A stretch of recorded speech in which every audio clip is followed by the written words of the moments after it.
우리 옆에 성도님들과 함께 인사했으면 좋겠습니다. 당신은 사랑받기 위해 태어나셨습니다. 예, 예, 예. 네. 예수 안에서 당신은 이미 완벽히 사랑받고 있습니다. 예, 예수 안에서 너무 긴가요? 예. 여러분 고대 검투사 로마의 검투사들 혹시 아십니까? 영화에서도 종종 보았을 텐데 그들은 노예이면서도 그래도 오늘날로 말하면 스포츠맨입니다. 근데 이제 검을 가지고 싸우는데 생명을 거는 싸움이죠. 경기장에서 목숨을 걸고 싸우는데 이때 막 경기력이 좋은 사람들 어떻습니까? 슈퍼스타급 대접을 받습니다. 그래서 황제의 엄지 손가락을 딱 받으면 이제 그날은 그 사람은 대단한 자기도 받을 수도 있고 또 노예에서 해방될 수도 있습니다. 그러나 부상을 입거나 아니면 경기력이 좋지 않으면 어떻게 될까요? 언제 칭찬을 했느냐 무섭게 바로 군중들은 그 표정이 바뀌면서 어떻게 해요? 나중에 죽여라 죽여라 하죠. 그럼 황제가 딱 손을 들어서 이렇게 했다가 자 이렇게 하면은 죽임을 당하잖아요. 이렇게 어떤 성과와 조건이 지배하는 세상입니다. 이 세상은 그때 검투사들이 살아왔던 세상과 오늘 세상이 다릅니까? 저는 다르지 않다고 생각합니다. 오늘 우리가 살아가는 세상도 이렇게 생존을 위해서 눈치 보면서 불안과 또 염려가 가득하죠. 우리가 열심히 할 땐 칭찬받지만 그렇지 않을 때는 혹독한 대가를 치러야 하기 때문에 참 이 세상 살기가 피곤한 것 같습니다. 그래서 요즘에 사람들 있잖아요. 이런 행동들을 잘합니다. 조용히 나가는 행동들을 하는 거죠. 조용히 나가기, 또 번아웃 증후군 뭐 이런 것들이 유행처럼 번집니다. 번아웃은 뭐 육체적 노동을 해서가 아니고요. 정신적인 노동을 할 때 정말 아무것도 생각이 나지 않고 정말 죽을 것 같은 어떤 그런 상황에서 도피하고 싶은 그런 마음이 들 때 번아웃 됐다 이렇게 얘기하잖아요. 이런 상태가 왜 일어나는가? 사람들의 평가와 판단에서 우리가 자유롭지 못하기 때문에 그렇습니다. 우리를 움직이는 동력이 뭡니까? 여러분의 삶 속에서 움직이는 동력이 뭐예요? 그리스도입니까? 아니면 사람들의 평가입니까? 하나님은 잘 안 보여요. 그리스도는 눈에 안 보이니까 사실은 우리조차도 교회 안에서조차도 사람들의 평가에 더 우리가 작동할 때가 많아요. 사람들이 나에게 욕하지는 않을까? 어떻게 평가할까? 그게 날 너무 시달리게 만드는 거예요. 그래서 이런 상황이 너무 싫어서 조용히 사라지고 싶은 거죠.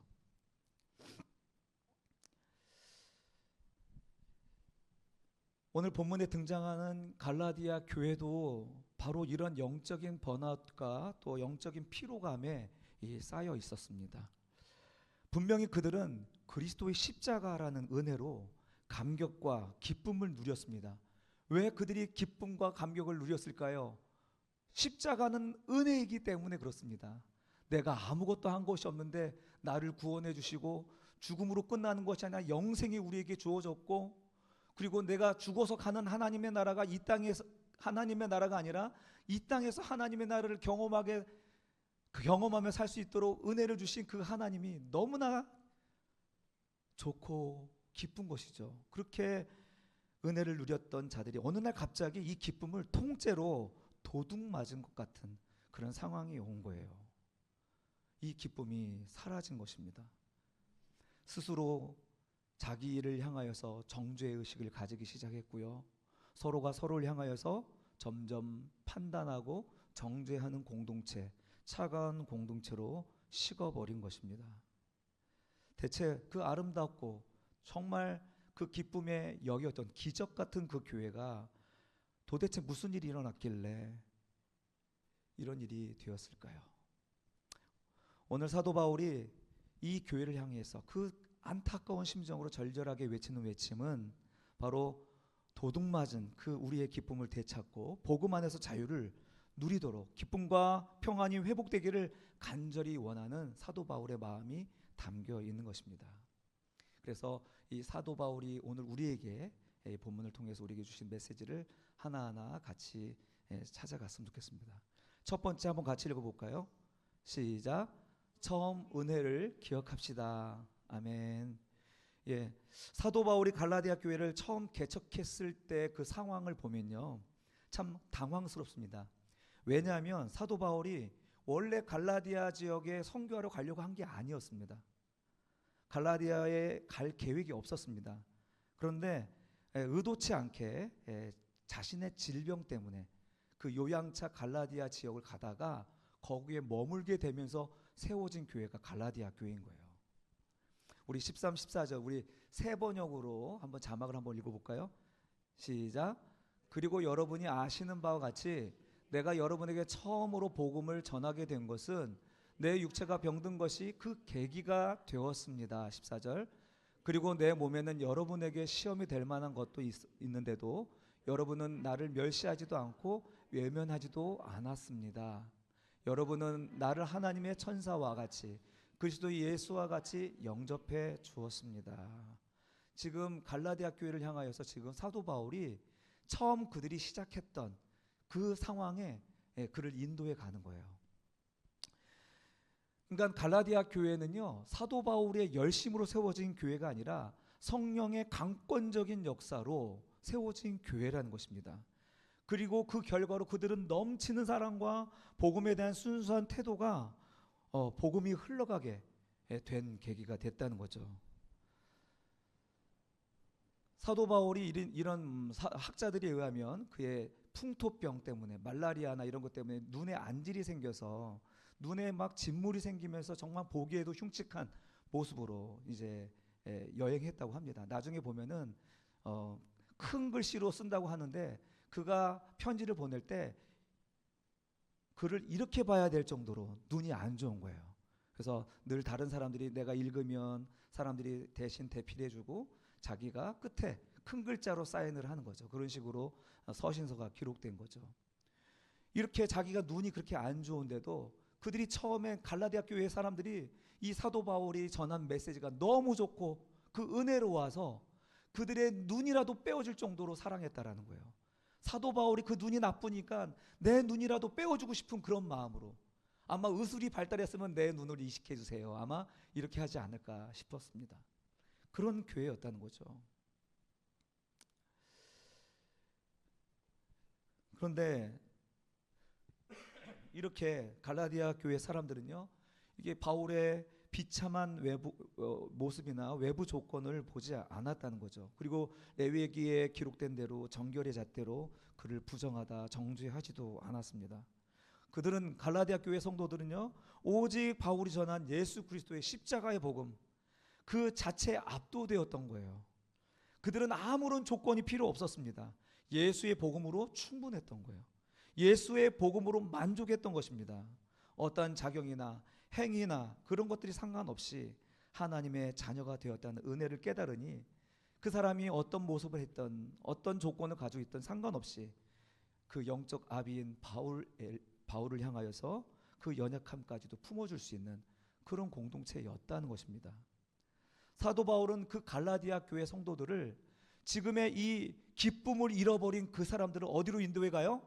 그들이 처음 은혜를 받았던 그 처음 신앙으로 인도해 가는 거예요. 사랑하는 성도 여러분, 어떻습니까? 여러분 예수 믿고 나서 신앙이 계속 이렇게 올라가고 있습니까? 아니면 떨어지고 있습니까? 원래 신앙이란 것은요, 계속 성장해야 맞습니다.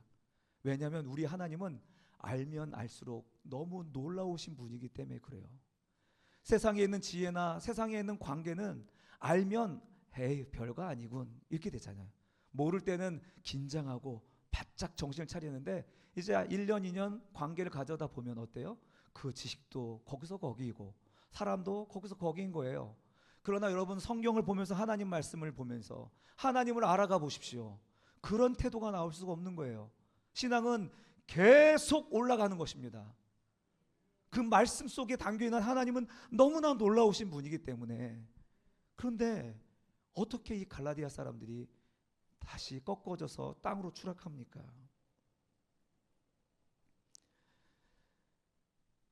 사랑하는 성도 여러분, 신앙은요 하나님의 은혜를 계속 묵상하는 것입니다. 하나님이 나를 위하여서 하신 일들을 생각하는 것입니다.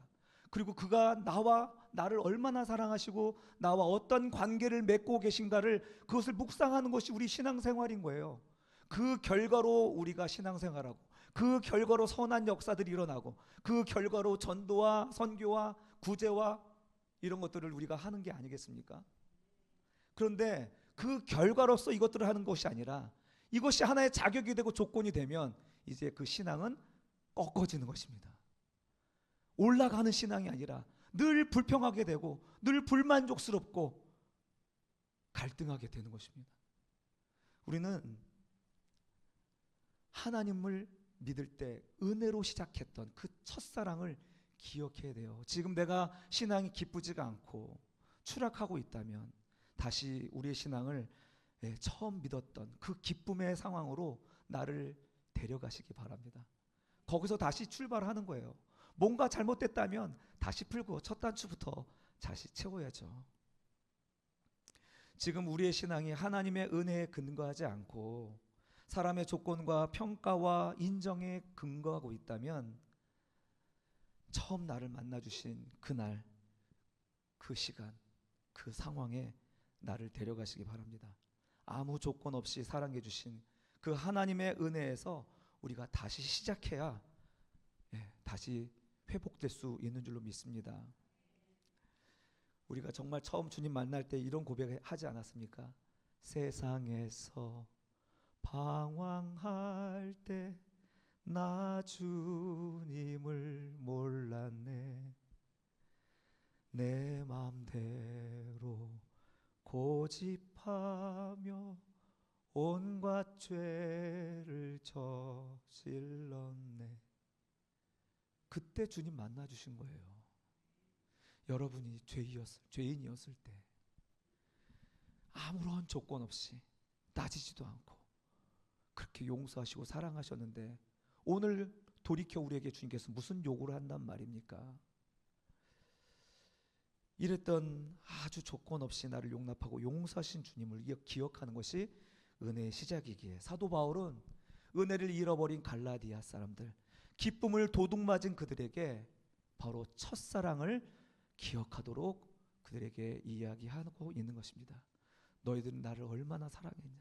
조건 없이 은혜를 받았을 때 넌 나를 얼마나 사랑했냐? 네 눈이라도 빼어서 내 연약한 눈을 대신하게 해주고 싶은 그 마음 내가 다 알았는데 지금 이 모습은 무엇이냐고 말하는 것이죠. 사랑하는 성도 여러분, 혹시 내 신앙생활의 기쁨을 잃었습니까? 내 기쁨이 아니라 사람들의 평가와 사람들의 말이나 어떤 환경에 의해서 내가 좌지우지되고 있다면 다시 주님을 만났던 그 첫사랑의 은혜를 회복하시기를 주님의 이름으로 축원합니다. 두 번째 같이 한번 읽어볼까요? 두 번째 시작. 관계를 파괴하는 관계를 파괴하는 것입니다. 영적 가스라이팅.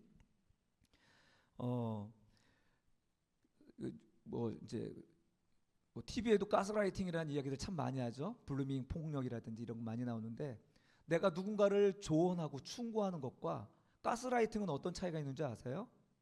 조언은, 충고는 상대방을 위해서 하는 거예요. 그 모든 유익이 상대방에게 있습니다. 근데 똑같이 이야기를 하는데 그 결과가 나를 위해서, 말하는 나 자신을 위해서 이 사람에게 얘기하고 있다면 그것은 가스라이팅이라고 하는 것입니다. 내가 저 사람을 조종하기 위해서, 저 사람을 내 지배 아래, 내 조종 아래 두려고 하는 것이 가스라이팅이라는 거예요. 여러분, 이 가스라이팅이 어디서만 일어나는지 아세요? 종교에서 일어나는 겁니다. 종교에서. 종교는 내 앞을 알 수가 없어요. 미래에 대해서 우리가 알지 못해요. 모든 사람들은 미래에 대해서 두려움을 갖고 있어요. 그래서 종교는 사회학자들이 말하기를 뭐라고 하냐면 공포산업이라고 합니다. 공포산업. 내 알 수 없는 미래를 이제 종교의 지도자들은 앞을 보는 사람이라고 인정하니까 그들이 말하는 것에 이제 좌지우지 되기가 쉽습니까? 쉽습니까? 쉽죠. 쉬울 수밖에 없어요. 종교는 정말 그 사람이, 그 종교가 일단 진짜 진실하다면 사역자는 그렇게 가스라이팅을 할 수가 없습니다. 그 모든 종교들은 신이 없죠. 그러니 다른 모든 종교들은 사실상 가스라이팅 된 종교라고 볼 수 있습니다. 그러나 우리는 신실하신 살아계신 하나님 믿는 신앙인들입니다. 그렇다면 우리는 어떻습니까? 가스라이팅이 아니죠. 우리 하나님의 말씀을 그대로 전달하는 메신저일 뿐입니다. 그렇게 메시지를 전달할 때 누구에게 유익이 있어요? 성도들에게 유익이 있어야 되는 것입니다. 앞에서 설교하고 선포하는 메시지가 성도들에게 유익이 될 때 그것이 하나님의 말씀이 되는 거죠. 그런데 가스라이팅 된 메시지는 어떻습니까? 목회자에게 매달리게 되어 있습니다. 그가 하는 말 한마디에 흔들리는 것입니다. 그가 하는 말에 따라서 이리저리 흔들리는 거예요. 한국교회의 성도들이 얼마나 많이 가스라이팅 되는지 모르겠어요. 우리에게 주시는 메시지는 성직자의 입술이 아니라 바로 이 기록된 성경인 줄로 믿습니다. 여러분이 읽고 생각하세요. 생각 없는 신자가 아니라 생각하는 신자가 되셨으면 좋겠어요. 그래야지 가스라이팅 당하지 않습니다. 우리가 살아계신 하나님을 섬기는데 왜 종교가 행하는 그런 가스라이팅을 우리 한국교회 성도들이 당하고 있습니까? 말씀을 읽지 않기 때문에 그렇습니다. 정말 그런가 그렇지 아니한가 확인하지 않기 때문에 그래요. 그냥 편안하게 나를 감동시키는 메시지를 주세요. 너무 다른 이야기 하지 마시고 나를 훈련시키려고 하지 말고 나를 그냥 내버려 두세요. 좋은 얘기. 그래서 좋은 얘기해 주시는 사람들에게 몰리는 거예요. 여러분 정신 차려야 됩니다. 우리가 예수를 믿으면서도 하나님을 믿으면서도 얼마든지 송아지 앞에서 춤출 수 있습니다. 감격할 수 있고요. 감동할 수 있습니다. 그러나 그것은 우상 숭배라는 것입니다.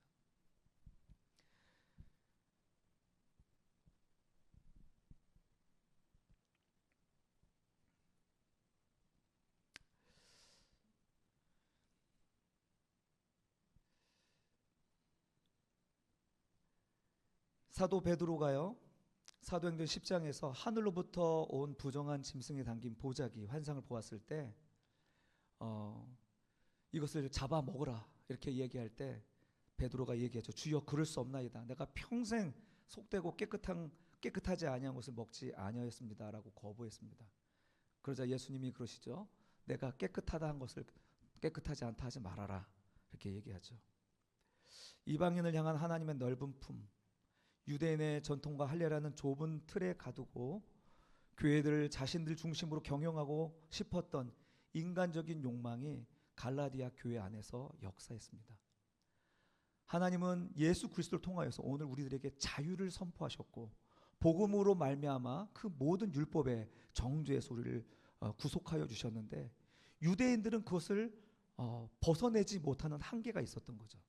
그러나 참 다행인 것은 디아스포라 유대인으로 태어난 사도 바울은 그 유대인들의 한계를 뛰어넘어서 예수 그리스도의 복음을 이방인들에게 선포하는 데 부족함이 없었습니다. 이렇게 유대인들은 은혜의 복음을 거절하고 넘어졌지만 하나님은 오히려 그 유대인들의 실패를 통해서 이방인인 갈라디아 교인들에게 엄청난 은혜의 부요함을 흘려보낼 수 있었습니다. 예수님의 보혈로 이미 완전한 의를 거저받았는데 왜 유대인들의 시기심 가득한 조건과 자격의 굴레 속으로 다시 걸어가 율법의 종로로 타려 하느냐? 바울은 안타깝게 얘기하는데 왜 그렇게 율법으로 돌아가게 되었습니까? 바로 유대주의자들의 가스라이팅 때문이었던 것이죠. 17절 한번 같이 읽어볼까요? 17절 세 번역입니다. 시작. 위에서 내가 말한 사람들이 여러분에게 열심을 내는 것은 좋은 뜻으로 하는 것이 아니라 여러분을 내게서 떼어놓아서 여러분으로 하여금 자기네들을 열심히 따르게 하려고 하는 것입니다. 예, 여러분들을 내게서 떼어놓아서 우리 개역개정에서는 이간시켜라는 단어로 썼습니다. 그러니까 이간시키다, 떼어놓아서 이 헬라어가 뭐냐면 에클레이사이라고 해요. 좀 들어보시지 않았습니까? 에클레시아, 그렇죠?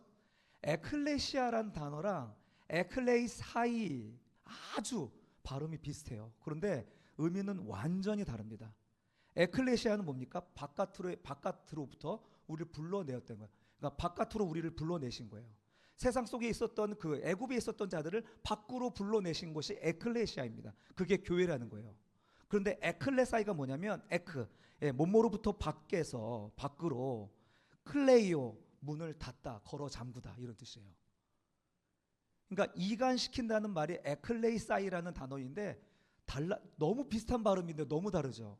바깥으로 이끌어내어서 다른 사람들과 관계를 단절시키고 오직 문을 걸어 잠기고 그리고 내 메시지만 계속 던져주는 거예요. 이게 가스라이팅이에요. 사도 바울이 이야기한 이간시켜, 너희들을 그들에게서 나에게서 따로 떼어 놓아서, 이것이 이간시키는 거, 바로 우리를 영적으로 가스라이팅 시켜서 하나님의 말씀, 하나님의 은혜의 복음을 따라가지 못하도록 족쇄를 채운다는 것이, 족쇄를. 이게 역사적으로 우리가 역사적으로 암흑기라고 불리는 중세 시대 때 보면, 우리 설교할 때 여기 있는 사람들이 분명히 독일어를 쓰고 있거든요. 그런데 어떤 말로 설교하신 줄 알아요? 라틴어로 설교를 하는 거예요.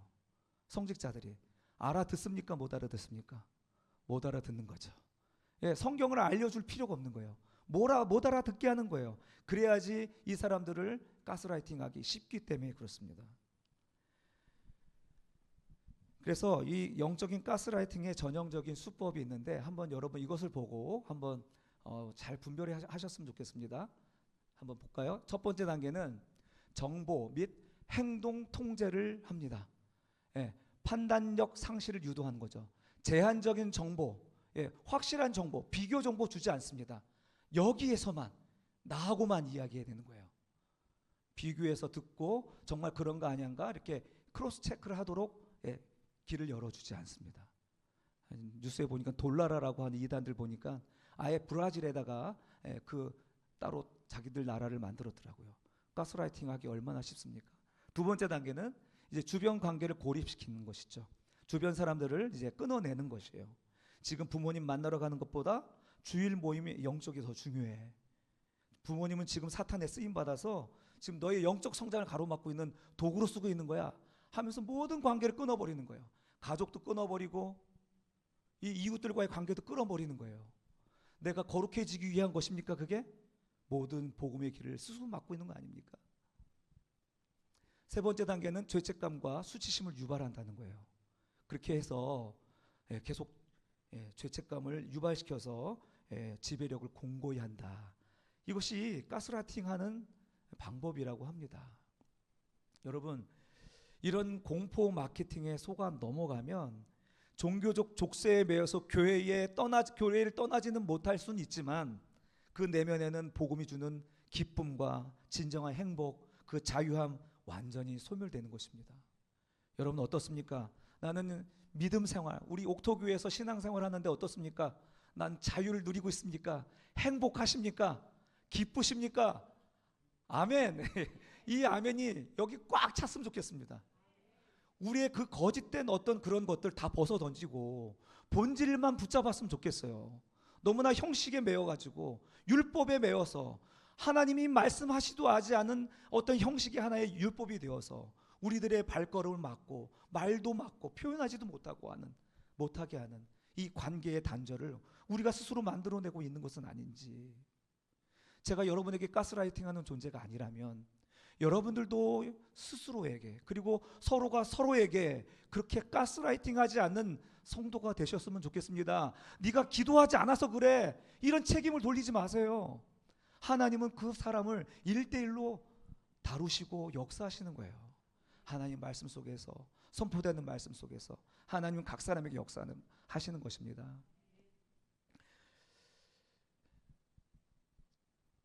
너무 길어질까봐 우리 세 번째로 바로 가겠습니다. 우리 세 번째 같이 시작. 그리스도의 형상을 조각하는 일에는 고통이 따릅니다. 고통이 따를 수밖에 없습니다. 그리스도의 형상으로 우리를 조각하니까요. 조각하는 그 칼로 조각하는 사람도 수고스럽고 힘들지만 조각 당하는 사람도 어때요? 아프죠. 만들어지니까 아프겠죠. 바로 그리스도의 형상을 조각하는 일에는 고통이 따른다는 사실을 우리가 인정하셔야 됩니다. 고통이 없는 신앙생활은 있을 수 없습니다. 왜냐하면 우리가 하나님의 형상으로 만들어졌지만 이 땅에서 하나님과 완전 다른 습관을 가지고 살아가고 있어요. 그 습관을 떼어내려면 어떻게 합니까? 옛날의 습관을 떼어내려면 옛사람이 죽어야 되는 거예요. 새 사람으로 살기 위해서는 옛사람이 죽어야 되는 것입니다. 그러니 아프죠. 불편하죠. 불편하지 않은 신앙은 정상적 신앙이 아닐 가능성이 높습니다. 우리 갈라디아서 4장 19절 시작. 나의 자녀들아 너희 속에 그리스도의 형상을 이루기까지 다시 해산하는 수고를 하노니 바로 이렇게 교회에서 사도 바울은 갈라디아 교회 성도들의 그 일탈과 복음에서 후퇴한 그 모습 때문에 안타깝지만 그들의 책망하고 무섭게 그냥 잘라내고 싶겠지만 그렇게 하지 않고요. 다시 내가 해산하는 수고 우리 어머니 바로 아시죠? 우리 아이들은 모르겠지만 우리 부모님들은 알 거예요. 얼마나 고통스럽고 힘든 것인지를 잘 아실 것입니다. 그런 수고를 통해서 이 사람들을 다시 하나님의 형상으로 만들어내겠다 하는 그런 의지가 사도 바울에게 있는 것이죠. 거짓 교사들의 목적은요, 성도들을 이렇게 가스라이팅해서 내 사람을 만들고 자신의 세력을 과시하기 위해서 이 사람들을 통제하는 것이 목적이겠지만, 그러나 사도 바울의 목적은 성도들이 나를 따르게 하는 것이 아니라 예수 그리스도의 제자로 살도록 성도들 중심에 그리스도의 형상이 조각되어지도록 하기 위해서 간절히 그리고 최선을 다해서 사역한 것입니다. 여기서 그리스도의 형상은 바로 창세기에서 잃어버렸던 완벽한 하나님의 형상이었죠.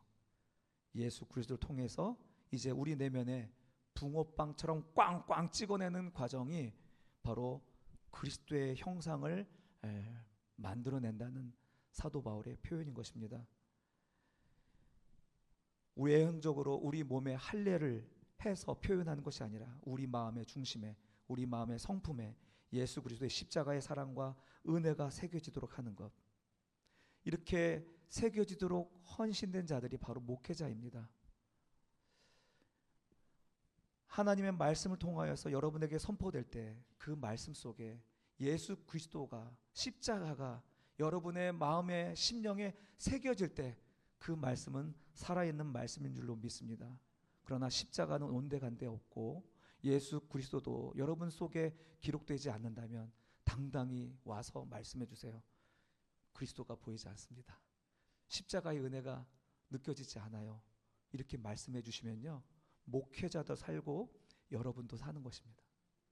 그냥 감동 있고 은혜되는 메시지에 그냥 매료되어서 그냥 최면당하듯이 그렇게 시간 보내지 마시고요, 말씀에서 그리스도를 발견하고 말씀에서 십자가를 발견하고 그렇게 은혜를 사모하는 저와 여러분이 되시기를 간절히 바랍니다. 이제 말씀을 마무리하겠습니다. 사랑하는 성도 여러분, 오늘 하나님께서 바울의 음성을 통하여서 오늘 우리에게 따뜻하게 말씀하십니다. 세상이 요구하는 자격과 조건이라는 시험대 위에서 이제 그만 내려와라. 더 이상 너의 행위로 너의 가치를 증명할 필요가 없단다. 내가 내 아들 예수를 십자가에 못 박기까지 너를 이미 완벽하게 무조건적으로 사랑했단다. 할렐루야. 의심하지 마십시오. 여러분, 혹시 기쁨을 도둑 맞았습니까? 비교하고 남과 자신과 남을 정죄하고 비교하는 습관을 버리시면 됩니다. 내가 좀 잘 나갈 때 교만해지고 연약해질 때는 낙심하는 그런 행위의 굴레를 예수의 이름으로 끊어버리십시오. 우리는 예수 그리스도 안에서 이미 필요한 모든 것을 가진 줄로 믿습니다. 우리의 영원한 미래는 나의 어설픈 행위가 아니라 예수 그리스도의 완벽한 의로우심에 달려있기 때문입니다. 그러니 주 안에서 항상 기뻐할 수 있는 거죠. 할렐루야. 더 나아가 이 기쁨을 영원히 유지하기 위해서 우리 소그룹과 교회를 그리스도의 형상을 이루는 은혜로운 곳으로 만들어 가셨으면 좋겠습니다. 이것은 목회자 한 사람이 하는 일이 아니라 저와 여러분이 함께 만들어가는 작품인 것입니다. 지체들이 외모나 조건, 신앙의 속도를 보고 정죄하거나 또는 자책하거나 또는 나의 마음에 맞게 통제하려 하지 마시고 저 지체의 내면에 메시아의 형상이 빚어질 때까지 해산의 수고, 그것을 기꺼이 감당할 수 있는 저와 여러분이 되기를 간절히 바랍니다.